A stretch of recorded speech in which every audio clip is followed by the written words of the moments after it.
Last 2 days నుంచి social media అయితే full ఫైర్లో ఉంది అబౌట్ విజయ్స్ జననాయకన్ మూవీ. పోస్ట్పోండా, బాండా, పాలిటిక్సా అనే క్వశ్చన్స్ అయితే సర్క్యులేట్ అవుతున్నాయి. So today no fan fight, ఎలాంటి ఫేక్ హైప్ లేకుండా క్లియర్గా అయితే మాట్లాడుకుందాం. ఫస్ట్ థింగ్, January 9 రిలీజ్ అవ్వాల్సిన movie all of sudden postpone అయింది. అసలు మెయిన్ రీజన్ ఏంటి? సిబిఎఫ్సి సెన్సార్ సర్టిఫికేట్ పెండింగ్ ఉండటం వల్ల. సిబిఎఫ్సి సర్టిఫికేట్ అంటే ఇండియాలో పబ్లిక్ ఎగ్జిబిషన్ కోసం మ్యాండేటరీ అప్రూవల్. ఇది central board of film certification అయితే ఇష్యూ చేస్తుంది. ఈ సర్టిఫికేషన్ పర్పస్ ఏంటంటే as per cinematograph act 1952 film societal values ని ఫాలో అవుతుందా లేదా ఏదైనా బ్యాడ్ కాంటెంట్ ఉందా అని చెక్ చేస్తుంది. ఈ మూవీని రివ్యూ చేసి సిబిఎఫ్సి డిఫరెంట్ రేటింగ్స్ అయితే ఇస్తుంది. Like UA, S based on content sensitivity. ఈ రేటింగ్స్ వల్ల ఏ ఏజ్ గ్రూప్ వాళ్ళు ఈ మూవీని చూడొచ్చు అనేది డిసైడ్ అవుతుంది.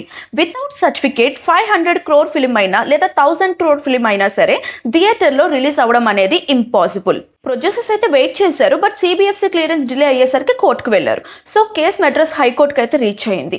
కోర్టులో ఫైట్ చేస్తున్న లాయర్ కూడా మరెవరో కాదు, అతను కమల్ హాసన్స్ నెఫ్యూనే. ఇక్కడ మెయిన్ ఇష్యూ ఏంటంటే సిబిఎఫ్సి రివైజింగ్ కమిటీ మూవీని అయితే మళ్ళీ చెక్ చేస్తామని చెప్పింది. అదే టైంలో సిబిఎఫ్సి సైడ్ ఒక స్టేట్మెంట్ అయితే ఇచ్చింది, we're not political, we follow film rules అని. బట్ ఇక్కడే ప్రాబ్లం స్టార్ట్ అయింది.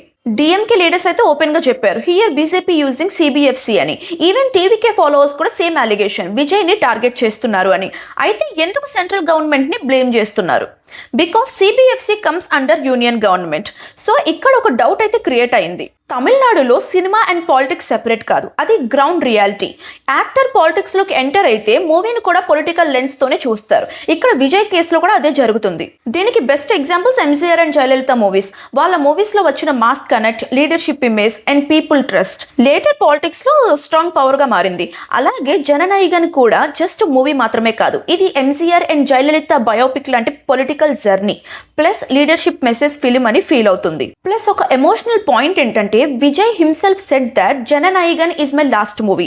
సో ఫ్యాన్స్ కి ఇది జస్ట్ ఎంటర్టైన్మెంట్ మాత్రమే కాదు, ఇది ఫేర్వెల్ ప్లస్ స్టేట్మెంట్ ఫిలిం. అందుకే డిలే అయ్యేసరికి యాంగర్, డౌట్, కాన్స్పిరెన్సీ థియరీస్ అయితే అన్ని స్టార్ట్ అయ్యాయి. ఇక్కడ అందరికీ వస్తున్న పెద్ద డౌట్ ఏంటంటే మూవీ బ్యాన్ అయిందా? నో, హైకోర్టు ఆల్రెడీ సిబిఎఫ్సికి సర్టిఫికేట్ ఇవ్వాలని డైరెక్షన్ అయితే ఇచ్చింది, బట్ సిబిఎఫ్సి అపీల్ ఫైల్ చేసింది. అందుకే ప్రాసెస్ కొంచెం స్లో అయింది. ఇది జస్ట్ లీగల్ డిలే మాత్రమే, not political ban. I hope ఈ వీడియో చాలా క్లియర్గా అర్థమైందని అనుకుంటున్నాను. ఇలాంటి మరిన్ని డైలీ అప్డేట్స్ కోసం మన పిఆర్ హిస్టరీ హెడ్లైన్స్ని అయితే ఫాలో అయిపోండి. బాయ్.